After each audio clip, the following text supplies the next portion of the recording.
அழகான பூக்களை காதலுக்காக உருவப்படுத்தி எழுதுவதில் தமிழ் கவிஞர்கள் வல்லவர்கள். அப்படி பூக்களின் பெயரில் தொடங்கும் தமிழ் பாடலுடைய சிறப்பை பற்றி இந்த பதிவில் பார்ப்போம். முதலாவதாக மல்லிகை. பெண்களின் வெட்கத்தை சொல்வதில் மணமணக்கும் மல்லிகை. ஆண்களின் ஒருதலை காதலை சொல்லும் நினைவு சின்னம் ரோஜாப்பூ.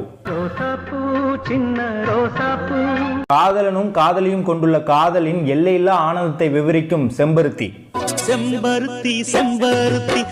காதலன் காதலியோடு கொண்டுள்ள ஊடலை உறக்கச் சொல்லும் தாமரை. காதலை ஊடாக காதலிக்கு உணர்த்தும் செந்தாழம்பூ.